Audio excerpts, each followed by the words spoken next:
할렐루야. 네, 오늘 온오프라인으로 예배를 드리고 있는 형제 자매님 그리고 청년들에게 주님의 크신 은혜와 평강이 충만하시기를 주님의 이름으로 축원합니다. 카메라는 저기 스크린을 조금 잡아 주실까요? 그리고 여기 계신 분들과 온라인으로 예배 참여하신 분들은 파이팅 포즈를 한번 취해 보시기 바랍니다.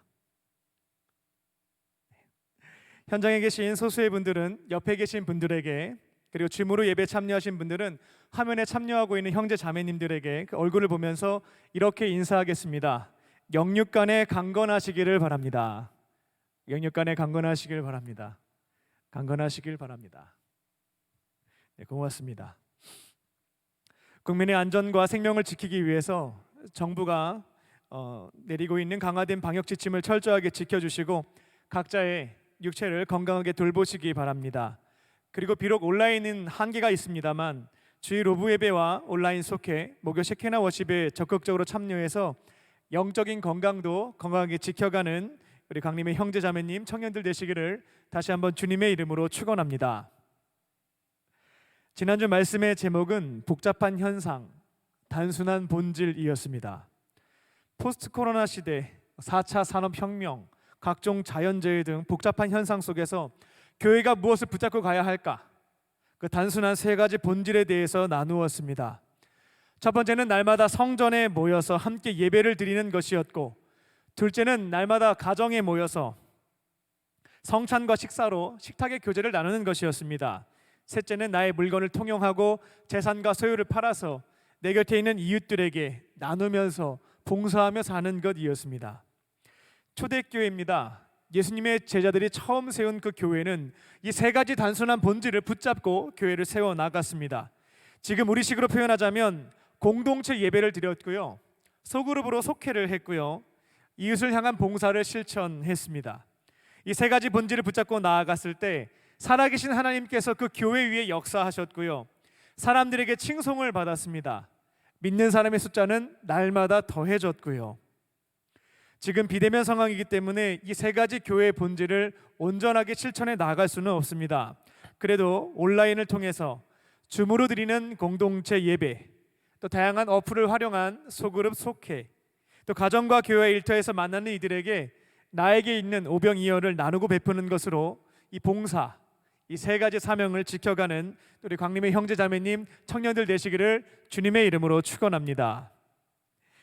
오늘은 복잡한 현상, 단순한 본질 2탄입니다.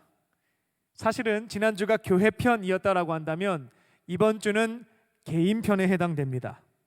한 번도 경험해보지 못한 포스트 코로나 시대를 살고 있는 그리스도인들이 아무리 현상이 복잡해도요, 이 세 가지 본질 딱 붙잡고 나아가면 되겠습니다. 오늘은 말씀의 주인공인 이 다윗의 인생을 통해서 위기 상황 속에서 그리스도인들이 붙잡고 나아가야 하는 세 가지 단순한 본질에 대해서 나누고자 합니다. 첫 번째 본질입니다. 변질되고 있는 곳에서부터 떠나라입니다. 우리를 변질시키고 있는 곳에서부터 떠나는 것입니다. 하나님께서는 믿음의 사람들로 하여금 우리가 변화되지 않고요, 변질되는 경우들이 있거든요. 그러한 경우에는 그곳에서부터 떠나게 만드십니다. 믿음의 조상이었던 아브라함의 경우 아버지 데라는 우상을 만들어서 판매했던 사람이었습니다. 그리고 전설에 의하면 그 지역의 신입니다. 달림을 만들어서 돈을 많이 벌었다라고 합니다. 만약 아브라함이 아버지 곁을 떠나지 않았다면 그의 인생은 데라가 했던 것들 그대로 그 기술을 전수받아서 우상을 팔고 돈 많이 벌어서 그렇게 한 줌의 죄로 돌아가는 인생으로 끝났을 것입니다. 하나님께서는 아브라함이 변질되지 않도록 하기 위해서 고향과 아버지의 집에서부터 떠나게 만드셨죠. 이스라엘 민족의 아버지 야곱은 아버지였던 이삭에게 사랑을 받지 못했습니다. 반면에 쌍둥이형입니다. 조금 빨리 태어났는데 그 쌍둥이 형 에서는 아버지 사랑을 엄청 많이 받았습니다. 결국 야곱은 이렇게 가다가는 아버지한테 받을 게 아무것도 없다, 그 불안감에 시달려서 결국 잘못된 방식으로 형의 장자권과 축복권을 빼앗아 버리게 됩니다. 하나님은 이처럼 아버지의 사랑을 못 받아갔고요, 변질되고 있었습니다. 망가져가고 있는 야곱 어떻게 합니까? 떠나게 하셨습니다. 아버지 집에서부터 멀리, 그것도 20년 동안 떠나게 하셨습니다. 더 말씀을 드리지 않겠습니다만 성경에 기록되어 있는 인물들을 한번 하나님이 떠나게 하셨다라고 하는 관점으로 쭉 봐보셔요. 공통점을 찾을 수 있을 겁니다. 하나님께서는 사람이 변질되거나 망가지게 되면 그곳에서부터 떠나게 하시는구나 라고 하는 공통점을 찾을 수 있을 겁니다. 오늘 말씀의 주인공인 다윗도 인생에서 크게 2번 떠나는 일이 있었습니다. 먼저는 아버지 집 이새의 품으로부터의 떠남입니다. 다윗은 아버지 이새에게 인정받지 못했습니다. 사랑을 못 받았습니다. 이스라엘의 전직 사사이자 선지자, 제사장, 역사상 이 3가지 직분을 한 번에 감당한 사람은 사무엘이 전무후무합니다. 아무쪼록 이 사무엘이 매우 작은 총동네였던 베들레헴에 갑작스럽게 방문을 하게 됩니다. 그리고 이새의 집안을 콕 찍어서 내가 이 동네에서 제사를 드릴 건데 이새의 집안 식구들은 참여하십시오 라고 초청을 하게 되었습니다. 지금 우리식으로 설명을 드리자면요, 강원도 산골에 전직 대통령이 많은 국민에게 사랑과 존경을 받았던 전직 대통령님이 찾아오게 된 겁니다. 근데 그분이 신앙인이기도 해서요, 주일날 그 동네 사람들과 함께 그 교회에서 예배를 드리는 거예요. 그리고 한 가정을 초청해서 같이 예배를 드리고 식사를 하게 되었습니다. 만약 여러분이 그 자리에 초청받은 가족의 아버지, 어머니가 된다라고 한다면 사랑하는 자녀들 어떻게 하겠습니까? 제일 좋은 입혀서 데리고 나갔을 겁니다. 그렇게 전직 대통령에게 인사도 드리고요, 도장도 찍고요, 좋은 말씀도 듣게 만들었을 것입니다. 이새도 별반 다르지 않았습니다. 비록 사무엘이 지금은 은퇴한 다음이긴 합니다. 사울 왕이 이제는 세워졌고요, 사무엘 선지자는 은퇴한 다음이긴 했습니다만 그도 워낙 출중했고 훌륭했던 사람이었습니다. 중요한 자리에 있었던 사람이기도 했고요. 그러니까 이새도 별반 다르지 않게 자신의 사랑하는 아들들을 잘 준비해서 제사에 참여하게 됩니다. 그리고 사무엘 선지자, 높은 분에게 아들 한 명씩을 인사시키게 됩니다. 근데 여기서 조금 충격적인 사실이 있는데, 이새는 8명의 아들이 있었는데 그 중에 막내 아들이었던 다윗은 제외시켰습니다. 안 데리고 나갔어요. 분명 누군가는 이새 집안에 속해 있는 양들을 치기는 했어야 했습니다. 근데 다른 사람이 아니라 평생 한번 만나볼까 한 그런 유명한 사람이 우리 동네에 왔는데, 사무엘 선지자가 왔는데 어떻게든 시간을 만들어서 우리 집에 있는 양은 옆집 김씨 아저씨한테 부탁하면 되는 일이었습니다. 근데 이새는 막내 아들 다윗을 제외시켰습니다. 아마도 이새는 다윗을 중요하게 여기지 않았거나 어떤 유명한 분들에게 소개하기에는 조금은 부끄러운 자식으로 여겼던 것 같습니다. 하지만 사무엘 선지자는 지금 이 자리에 나오지 않는 막내 다윗 불러와라, 안 오면 나 밥 안 먹을 거야 라고 얘기를 해서 다윗을 불러오게 됩니다. 이새는 어쩔 수 없이 부족한 막내 자식 이 다윗을 불러와서 인사를 드리게 됩니다. 아버지가 볼 때에는 너무나 부족하고 못난 자식이었지만 사무엘 선지자의 눈에는 달리 보였습니다. 사무엘상 16장 12절을 보게 되면 사무엘이 얘기하는 건데요, 다윗은 누구보다 건장했고 이 눈빛이, 죄송합니다, 썩은 동태 눈이 아니에요, 이 눈빛이 살아있었습니다. 그리고 인상도 좋았고요. 사무엘 선지자는 하나님의 뜻에 따라 이새의 8명의 아들 중에서 한 명에게 기름을 붓게 되는데, 아버지가 봤을 때는 부족한 자식이었는데 사무엘 선지자와 하나님은 다윗의 중심을 보시고 그에게 기름을 부었습니다. 기름을 붓는다라고 하는 것은 왕이나 제사장이나 선지자 혹은 중요한 사명을 맡게 되는 사람이 되는 것을 의미했습니다. 이후에 이스라엘과 블레셋과 전투가 벌어졌을 때에도 아버지 이새는 다른 아들들은 전쟁터에 보냈는데요, 막내 아들 다윗은 보내지 않았습니다. 제외시켰습니다. 비록 전쟁터에 아들을 보내게 되면 목숨을 잃을 수는 있었습니다만 그래도 나라를 지키는 숭고한 일이었습니다. 또 잘해서 공적을 세우게 되면 높은 관직이 보장되기도 했습니다. 이새는 이 일을 위해서 자기가 가장 밀고 있는 아들은 첫째, 둘째, 셋째거든요. 첫째 아들 엘리압과 둘째 아들 아비나답, 셋째 아들 삼마만 출전시켰습니다. 그리고 다윗은 열애시켰습니다. 다만 다윗에게는 형들의 생사를 확인하고 먹을 것을 이렇게 전달하는 심부름만 시켰습니다. 이 대목이 이새가 다윗을 정말 아끼고 보호해서, 마치 야곱이 요셉을 지키고 보호했던 것처럼 너무나 아끼는 아들이었기 때문에 전쟁터에 보낸 게 아니구나, 그 사실이 아님을 우리가 확인할 수가 있습니다. 정말 다윗을 보호하기 위한 것이었다라고 한다면 전쟁터는 집에서 25km, 걸어서 6시간 정도 거리 떨어져 있었거든요. 그 위험한 현장에 다윗 안 보내죠. 근데 다윗은 형들의 생사를 확인하기 위해서, 먹을 것을 전달하기 위해서 전쟁터로 갔습니다. 이처럼 다윗은 아버지 이새에게 인정도 못 받았고요, 특별한 사랑을 받지도 못했습니다. 이대로 가만히 내버려두면 누구의 전철을 밟게 되는 것인가? 바로 야곱의 전철을 밟게 될 수 있습니다. 변질되는 것이죠. 망가질 수가 있었습니다. 하나님은 이처럼 다윗을 귀하게 쓰시기 위해서 변질되는 자리입니다. 아버지 이새의 품에서부터 떠나게 하셨습니다. 다윗 인생의 두 번째 떠남은 왕궁에서부터의 떠남이었습니다.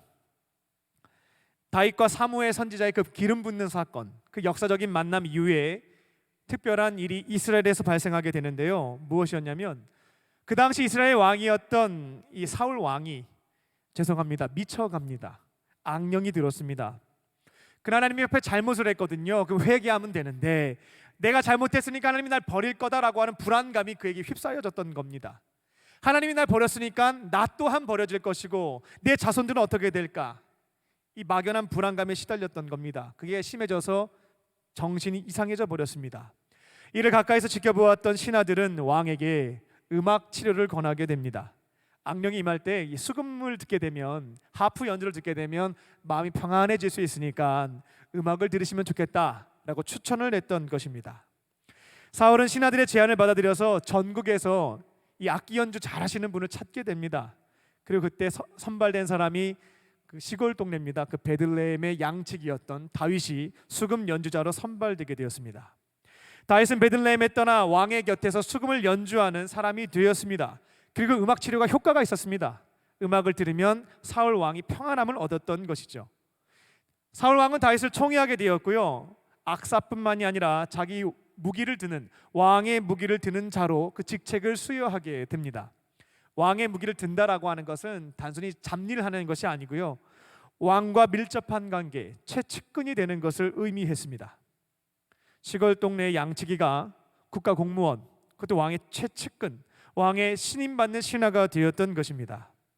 그때 이스라엘과 블레셋의 전쟁이 일어나게 됐고요, 다윗은 전쟁터에 참여해서 블레셋의 장군 골리앗을 무너뜨리게 됩니다. 하나님의 도우심으로 이기게 되었죠. 다윗은 이 사건을 계기로 악사에서 왕의 무기를 드는 사람, 전쟁의 승리 이후 이제는 왕궁 수비대의 지휘관이 됩니다. 그리고 그 이후 모든 전투에서 승리를 거두어서 야전군 사령관에 이르기까지 이제 영전하게 되었습니다. 또한 왕의 딸이었던 미갈과 결혼도 하게 되었고요. 아버지 품에 있을 때에는 인정받지 못하고 사랑받지 못했던 다윗이었는데 왕궁으로 간 다음부터는 승승장구했습니다. 전례를 찾아볼 수 없을 정도로 급속도로 이제 승진을 했던 것입니다. 그리고 전투 현장에서 마치 이순신 장군님처럼 무패 신화를 써내려가기도 했습니다. 백성들에게도 많은 사랑을 받았습니다. 전쟁터에서 승리를 거두고 돌아오게 되면 길거리에서 사람들이 이런 승전가를 불렀습니다. 사울은 천천히요 1000명 죽였다, 다윗은 만만이다, 더 크게 이겼다라는 노래도 들었습니다. 하나님께서는 이처럼 왕궁에 온 다음부터 출세가도를 달렸던 다윗을 어떻게 하셨을까요? 또다시 떠나게 하셨습니다. 아버지 집에서는 사랑과 인정을 못 받은 것이 문제였는데 이번에 왕궁에서는요, 너무 많은 사랑을 받고요, 너무 많은 인정을 받고 성공가도만 달리니까 이게 또다시 문제가 되는 것이었습니다.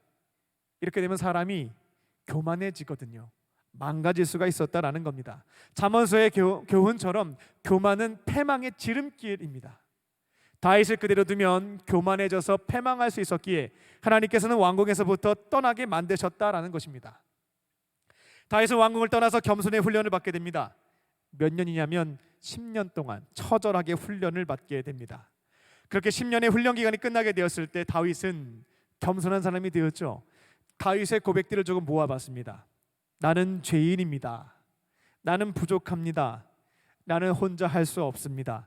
무패의 신화를 썼던, 승전가도를 달렸던 다윗이 10년의 겸손의 훈련을 받은 다음에 했던 고백들이에요. 나는 날 의지하는 게 아니죠. 하나님만 의지합니다. 내 생각 갖고 전쟁에서 승리한 것이 아니고요, 이제는 하나님의 뜻을 묻고 순종하겠습니다. 다윗은 10년의 기간 동안 이와 같은 겸손의 고백을 하는 사람으로 세워져 갔습니다. 이처럼 하나님께서는 믿음의 사람들로 하여금 나를 망가뜨리고 변질시키는 자리가 있다면 떠나게 하십니다.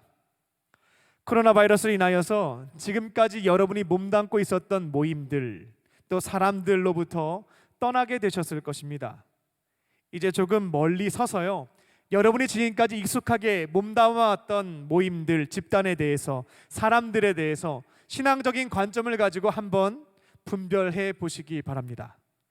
그 집단과 모임이 나로 하여금 하나님으로부터 가까워지도록 도와주었는가, 아니면 멀어지도록 만들었는가? 그리고 그 집단과 모임이 나를 좋은 방향으로 변화시켜 주었는가, 아니면 변질시키고 망가뜨렸는가? 한번 점검해 보는 것입니다.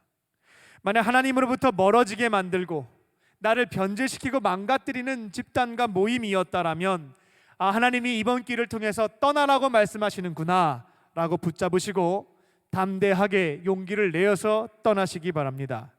우리를 변질시키는 그 자리에서 떠나게 되었을 때 하나님께서는 새로운 환경과 새로운 사람을 만나게 하셔서 하나님에 대한 바른 믿음, 또 개인의 변화와 성장을 선물로 주실 줄 믿습니다. 우리 믿으시는 분들은 여기 오케이 한번 해보시기 바랍니다. 성령께서 감동을 주셔서 이 말씀 믿고 제가 한번 해보겠습니다. 오케이. 네. 다시 한번 해보겠습니다. 나를 변질시키는 자리가 있다고 한다면 용기를 가지고 주와 함께 담대히 떠나가시는 우리 강림의 형제 자매님들, 청년들 되시기를 주님의 이름으로 축원합니다. 위기 상황 속에서 그리스도인들이 사는 법입니다. 두 번째로 삶의 자리를 소중하게 여기고 최대한으로 최선을 다하라입니다. 나에게 주어진 삶의 자리를 비교하지 않고요, 소중하게 여기고 제가 할 수 있는 한계에서 조금 더 하는, 최대한으로 최선을 다하는 것입니다. 다윗은 주어진 자리에서 성실하게 살았던 인물을 대표합니다. 이스라엘 역사에서 가장 위대한 왕으로 손꼽히는 왕 다윗입니다만, 하나님께서 그에게 처음 주셨던 자리는 훌륭하고 위대한 업적을 세우는 자리가 아니었습니다. 시골 촌구석에서 양치는 것이 그에게 처음으로 주어졌던 역할이었습니다. 하지만 그는 자신에게 주어졌던 그 자리, 시골 동네입니다. 10,000명도 안 살았다라고 해요. 그 베들레헴 촌구석에서 양치는 것 성실하게 감당했습니다. 만약 여러분이 그 아버지의 양을 치는 사람이라고 한번 가정해 보시고 상상해 보시기 바랍니다. 양을 데리고요, 푸른 초장에 나갔습니다. 이제 뭘 하면 될까요? 양은 풀어놓으면 알아서 놀잖아요. 많은 시간이 우리들에게 발생하게 됩니다. 잠을 좀 자야 되겠죠. 잠을 자도 시간이 남습니다. 푸른 풀밭과 시냇물과 하늘을 바라보는 것만 하더라도 힐링이 되지 않겠습니까? 여기 시골 사셨던 분들 계시겠습니다만, 한 번은 힐링이 되는데요, 매일 보게 되면 그것이 힐링이 아니라 그냥 지겨워집니다. 군복무 처음 할 때 경계 근무를 이제 산에서 쓰게 되면 산이 처음엔 아름답게 보입니다만 하루 이틀 지나게 되면 그 산도 지겨워집니다. 네이클로버 찾는 분들도 있을 거예요. 근데 그것도 한두 번이지 계속하면 지겹습니다. 다윗도 마찬가지였을 겁니다. 자기에게 주어진 시간 굉장히 무료하게 보낼 수밖에 없는 환경이었는데요, 다윗은 다른 양치기와는 다른 차이점들을 만들어냈습니다. 그가 그 자리에서 했던 것이 바로 이 하프 연주였습니다. 악기를 연주하는 것을 통해서 취미생활도 하고요, 자기 개발도 하고요, 가만히 보니까 양들도 음악 들으니까 좋아합니다. 일석이조의 효과가 있었다라는 겁니다. 그리고 다윗은 주어진 일이 있다라면 작심삼일로 끝나지 않고 끝까지 꾸준하게 했다라고 하는 그런 점들을 발견할 수가 있어요. 뚝심이 있었다라는 겁니다. 그래서 사무엘상 16장 17절과 18절을 보게 되면 다윗의 그 하프 연주 실력이 왕궁에까지 소문이 났다라고 하니까요, 얼마나 그가 꾸준하게 연습을 해서 실력가가 됐는지 알 수 있는 대목이기도 합니다. 근데 마침 사울 왕이 앞서 말씀드린 것처럼 귀신에 들려서 정신이 이상해져 버렸죠. 그때 다윗은 추천을 받게 되어서 왕궁에 입성하게 되었고 하프 연주로 공무원이 되는 그런 복도 얻게 되었습니다. 참 재밌는 일이죠. 다윗이 앞으로 내가 왕이 될 거니까 차근차근 단계를 밟아보자. 그래서 왕궁에 먼저 입성을 하기 위해서 내가 하프 연주를 한번 뚫어봐야지, 이렇게 연습했던 것이 절대로 아닙니다. 그는 그냥 주어진 삶의 자리에서 시간적인 여유가 발생했을 때 남들과 다른 차이를 만들었던 거예요. 그 시간을 활용했던 것이죠. 취미도 생활하고 자기 개발도 하고 맡겨진 양들에게 좋은 음악도 들려주고요. 주어진 자리에서 성실하게 살아갔더니만 하나님께서 그와 같은 다윗의 하프 실력을 활용하셔가지고요, 그를 왕궁에 들어가서 왕의 최측근으로 앞으로 왕이 될 때 필요한 것들을 수업받도록 만들어 주셨습니다. 그리고 다윗은 자기에게 주어진 자리가 그 양치기로서 양치는 거였다고 말씀을 드렸는데요, 그 양들을 돌보기 위해서 했던 두 번째가 바로 그 돌팔매질 하는 것이었습니다. 다윗은 돌팔매질 하나만큼은 기가 막히게 잘 했습니다. 왜 그랬냐면 아버지의 양을 어떻게든 지키려고 했기에 돌팔매질을 수도 없이 연습을 했습니다. 그걸 통해서 맹수로부터 양을 지키기 위한 것이었습니다. 사무엘상 17장 35절을 보게 되면 오늘 봉독했던 말씀이죠. 다윗은 블레셋의 장군 골리앗과 싸우기 전에 이제 사울 왕과 한번 대면해서 면담을 하게 되거든요. 근데 사울 왕은 아직 군인도 아니고 싸웠다가는 질 수 있으니까 말리는 입장이 됩니다. 근데 이제 다윗이 설득을 해나가는 것입니다. 어떻게 설명을 해나가냐면 자기는 양을 칠 때 사자나 곰이 와서 양의 새끼를 물어가게 되면 따라가가지고요, 그 맹수의 입에 있는 양의 새끼를 꺼냈다는 거예요. 그래서 만약에 맹수가 날 공격하게 되면 그 수염을 잡고 쳐서 죽였다라고 왕에게 말을 합니다. 자신은 곰과 사자와도 싸워서 하나님이 도와주시니까 가능했다라는 겁니다. 그런 사람이니까 걱정하지 마시고 골리앗과 싸울 수 있게 해달라라고 요청을 하게 된 것입니다. 하나님의 마음에 합한 다윗이 사울 왕 앞에서 지금 허풍 떤 거는 아닐 겁니다. 그렇다면 이제 우리가 동화책에서 봤던 것처럼 다윗은 이제 빈약한 몸매의 이 초등학생과 같은 그 신체를 가진 상태에서 골리앗과 싸운 것은 아니다라는 것을 확인해 볼 수 있겠죠. 그 당시 다윗의 나이를 한 18세, 19세로 보거든요. 그는 자신에게 맡겨진 양들을 지키기 위해서요, 아마 운동도 많이 했을 거예요. 건장한 신체, 아까 사무엘 선지자가 건장한 신체를 가지고 있었다라고 말했던 것처럼 건장한 신체도 가지고 있었고요, 어떻게든 맹수를 이기기 위해서 이 돌팔매질을 통해서 많은 훈련을 해 나갔습니다. 그 당시 물맷돌이라고 하는 건요, 전쟁터의 무기로 활용될 만큼 강력한 힘을 가지고 있었다라고도 합니다. 또 다윗은 만약에 이 물맷돌을 통해서 맹수를 공격할 때에 실패하게 되면 공격을 당할 수 있었기 때문에 급소를 타격할 수 있는 그런 훈련들을 열심히 했을 겁니다. 근데 마침 블레셋과의 전쟁이 일어났고 골리앗과 싸우게 되었고요, 이 물맷돌 하나님의 도우심을 통해서 승리를 거두게 되었습니다. 다윗은 이걸 통해 가지고요, 야전군 사령관 돼야지 하는 목적 갖고 돌팔매질을 연습한 적 없습니다. 아버지의 양을 지키기 위해서 지금 주어진 자리에서 맡겨진 양들을 잘 돌보기 위해서 돌팔매질을 훈련했을 뿐이고요, 근데 하나님께서 이것을 사용하시니까 골리앗을 쓰러뜨리고 야전군 사령관으로서 귀하게 쓰임받는 사람 될 수 있었다라는 것입니다. 세기 2차 세계대전이 한창이었던 1943년 가을 어느 날이었습니다. 공연을 몇 시간 앞두고요, 뉴욕 필하모닉에 세계적인 지휘자였던 브루노 발터가 몸이 아파가지고 연주를 못하는 상황이 발생하였습니다. 할 수 없이 부지휘자가 대신 지휘를 맡게 되었습니다. 그런데 이 무명의 지휘자가요, 실로 놀라운 기량을 선보였고 청중들은 폭발적으로 반응을 했습니다. 이 콘서트는 전국에 방영이 되었는데 비평가들은 열광하면서 새로운 천재 지휘자가 등장했다라고 이제 대해서 특비를 하게 됩니다. 대타로 나왔다가 스타가 된 사람은 누구인가 하냐면 20세기 최고의 지휘자 중 한 사람인 레너드 번스타인입니다.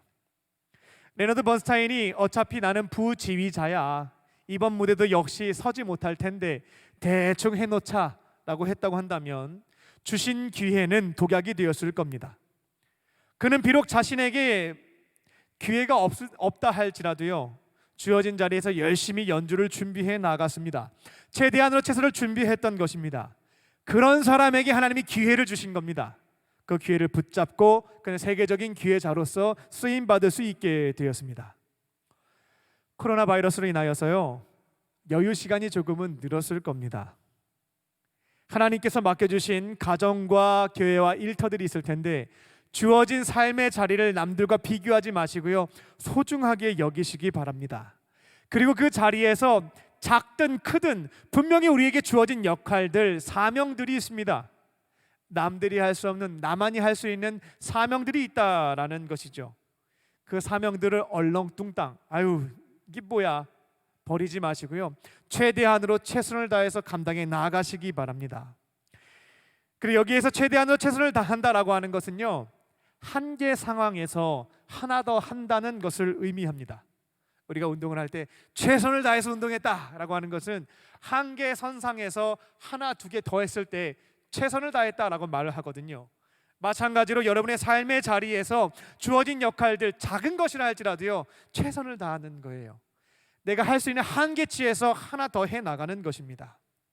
그렇게 여러분들이 성실하게 감당해 나아갈 때에 하나님께서 기회를 주시고요, 그 기회를 붙잡을 때 귀하게 쓰임 받을 수 있는 하나님의 사람들이 되는 것입니다. 각자에게 주어진 자리를 소중하게 여기시고 최대한으로 최선을 다해서 감당하는 우리 강림의 형제 자매님, 청년들이 되시기를 주님의 이름으로 축원합니다. 아멘. 오케이, 한번 해보겠습니다. 위기 상황에서 그리스도인이 되는 세 번째 방법입니다. 결과에서부터 자유하는 것입니다. 결과에서부터 자유로운 영혼이 되는 것입니다. 다윗의 인생을 가만히 보면요, 결과에 크게 연연하지 않았다라고 하는 것을 확인해 볼 수가 있습니다. 그는 앞서 말씀드렸다시피 누구보다 열심히 양을 지켰습니다. 아버지가 사무엘 선지자 인사드릴 수 있는 상황에서도 양 지키라고 했거든요. 묵묵하게 지켰습니다. 그리고 양을 빼앗기게, 맹수에게 빼앗기게 되는 상황이 된다면 웬만한 양치기면 그냥 어쩔 수 없이 빼앗기고 말 텐데요, 열심히 단련을 해서 어떻게든 양을 지키고 보호하려고 했던 것이 다윗이었습니다. 맹수와 싸우기도 하고요, 생명이 위독해지는 상황이 발생하기도 했고요. 하지만 주어진 자리에서 최선을 다했던 것이 다윗이었습니다. 하지만 아버지는 다윗을 인정해 주지 않았고 사랑해 주지 않았습니다. 인사도 시키지 않았고 전쟁터에 보내지도 않았습니다. 하지만 다윗은 그 결과에 대해서는 연연하지 않았습니다. 결과에 자유로운 영혼이었다라는 것입니다. 결과는 하나님께서 필요한 것 주실 것이니 맡겨드리고 주어진 자리에서 맡겨진 사명만을 묵묵하게 감당했던 것이 다윗이었습니다. 그리고 아까 다윗이 그 전쟁터에서 골리앗과의 싸움을 이겼다라고 했잖아요. 근데 그 이긴 다음에 받을 게 조금 있었습니다. 사울 왕은 골리앗을 쓰러뜨리는 사람에게 세 가지를 약속했거든요. 재물을 주겠다, 내 딸을 주겠다, 그리고 세금 감면 혜택을 주겠다. 이 세 가지가 사울 왕의 약속이었습니다. 근데 왕은 그 약속을 지키지 않습니다. 그러나 다윗은 왕에게 찾아가서 이 상금 언제 줄 거냐고 따지지 않았습니다. 머리를 굴려가면서 어떻게 하면 얻어낼 수 있을까 고민하지도 않았습니다. 결과에 대해서만큼은 지나치리만큼 자유한 사람이 다윗이었습니다. 이웃의 사울 왕은요, 다윗에게 큰 재물 주지 않고요, 세금 감면 혜택 주지 않고요, 자신의 딸은 주겠다라고 얘기를 합니다. 이 메랍을 선물로 주겠다라고 얘기를 하는데 다윗은 받지 않아요. 이 결과에 이렇게 목숨 거는 사람이 아니었습니다. 다윗은 자신은 왕의 신하이고 우리 집안은 가난하고 보잘것없는 집안인데 어떻게 왕의 딸과 결혼할 수 있겠습니까? 라고 하면서 거절합니다. 이후 사울 왕은요, 이 다윗의 약속을 어기고요, 딸 메랍을 다른 사람한테 줍니다. 다른 곳에 시집을 보내버리게 돼요. 근데 다윗이 막 분개하고 어떻게 이런 약속도 안 지킬 수 있냐고 화내지 않습니다. 전혀 개의치 않습니다. 다윗은 결과에만큼은 연연하지 않았던 자유로운 영혼이었습니다. 그리고 이후 다윗은 야전군 사령관이자 왕의 사위, 나중에 이제 미갈을 아내로 얻게 되는데요, 왕의 사위로서 이 나라에 충성을 다하게 됩니다. 왕을 위해서, 하나님 나라를 위해서 목숨 바쳐서 전쟁터에 나가는 장군이 되었습니다. 그렇게 열심히 충성을 다했는데요, 그 결과는 무엇이었는가? 왕의 시기를 받아서 도망자 신세가 됩니다. 아내도 잃고요, 호렬단신으로 도망쳐서 미친 척하면서 목숨 부지하는 인생이 됩니다. 다윗은 자신의 목숨을 부지하기 위해서 아내 다말을 버려두고 홀로 피신하게 됩니다. 왕궁에서 도망친 다음에 너무 배가 고파요. 먹을 거 아무것도 없습니다. 그러니까 거짓말, 제사장에게 거짓말을 해서요, 율법을 어기면서 먹을 것을 얻어갖고 배를 채우게 됩니다. 또 다윗은 살기 위해서 적국에 투항합니다. 그리고 미친 척도 불사했습니다. 굉장히 굴욕적인 순간이죠. 나름 왕의 사위이고요, 야전군 사령관이기도 합니다. 무패 신화를 썼던 전쟁 영웅입니다. 근데 성경을 보면 다윗은 그 당시에 이제 목숨을 부지하기 위해서요, 침을 막 흘려요. 미친 사람인 척 하려고요. 침을 수염에 묻히고 사람들 많이 있는 성문에 가가지고 막 낙서도 하고요. 정신 나간 사람처럼요. 그렇게 이제 미친 척을 해서 목숨을 연명했습니다. 시편 34편을 보게 되면 다윗이 아비멜렉 앞에서 미친 척하다가 쫓겨나서 지은 시에 대한 기록도 남아 있습니다. 그렇게 몇 년을 사냐면요, 10년 세월을 보내게 됩니다. 하나님의 나라 그리고 세우신 왕을 위해서 충성한 그 결과는 가족도 잃고 무일푼 거지가 되어서 10년 동안 도망자 신세로 사는 것이었다라는 겁니다. 이후에 다윗은 점차 자신을 돕는 사람들을 만나서 무리를 이루게 되었고요, 자신을 제거하려고 했던 사울 왕에게 복수할 수 있는 기회도 2번이나 얻습니다. 그냥 칼만 들어서 치면 사울을 죽일 수 있는 기회도 얻는데요, 거듭 말씀드립니다만 다윗은 결과에 연연하는 사람이 아니었습니다. 그는 왕위를 찬탈하기 위해서, 왕위라고 하는 결과를 얻기 위해서 하나님이 기름 부으신 왕을 손으로 제거하지 않습니다. 그리고 신하들도 제거할 수 있는 기회가 있거든요. 절대로 그렇게 하지 말라고 명령을 내리게 됩니다. 그리고 이후에 하나님의 역사하심으로 다윗이 사울 왕을 죽인 게 아닙니다. 하나님의 역사하심으로 왕이 되게 되는데요, 왕이 된 다음에도 이 결과에 크게 연연하지 않았던 것이 다윗이었습니다. 다윗은 왕이 된 이후에 사울 왕의 자손 중에 생존한 후손들을 찾게 됩니다. 저희들이 이제 많은 조선의 역사나 과거의 한국의 역사를 보더라도 다윗이 왜 사울 왕의 후손들을 찾는지 대략 짐작이 가능하실 겁니다. 그거 찾아내가지고 죽이려고 하는 것, 혹여나 사람들이 그 살아남은 생존자를 통해서 역모를 꾸밀 수 있었기 때문에 새롭게 왕위를 찬탈하게 되는 경우에는 이전 왕의 후손들을 다 죽이는 것이 통과 의례와 같은 일이었습니다. 다윗도 똑같이 할 것 같았습니다만 그렇지가 않았습니다. 다윗이 쭉 추적을 하는데요, 딱 한 명의 생존자를 찾게 됩니다. 누군가냐면 사울 왕의 손자입니다. 요나단의 아들이었던 무비보셋이었습니다. 무비보셋은 할아버지와 아버지가 전쟁터에서 전사했다라는 소식을 듣고요, 그 유모가 막 안고 도망치다가 떨어뜨려요. 5살밖에 안 됐는데 떨어뜨렸을 때 결국 다리를 다치게 돼서 장애인이 됩니다. 다리를 못 쓰게 되는 장애인이 됐죠. 절개되는. 그 후에 왕손이라는 사실이 알려지게 되면 다윗의 신하들에게 목숨을 잃을 수 있었기 때문에 운둔성열을 했던 것이 무비보셋이었습니다. 근데 다윗이 이 무비보셋을 찾았던 것입니다. 만약 다윗이 결과에 연연하는 사람이었다면, 이 왕위를 지키는 데 또 목숨을 걸었던 사람이었다면 이 무비보셋은 신하들을 시켜갖고 조용히 제거했을 것입니다. 하지만 다윗은 그렇게 하지 않았습니다.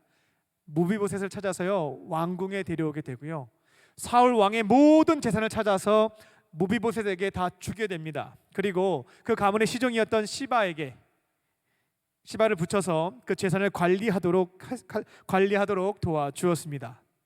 또한 다른 사람들이 무비보셋을 제거할 수 있었기 때문에요, 늘 식탁의 자리에서 왕과 함께 식사하는 것으로 보호해 주었습니다.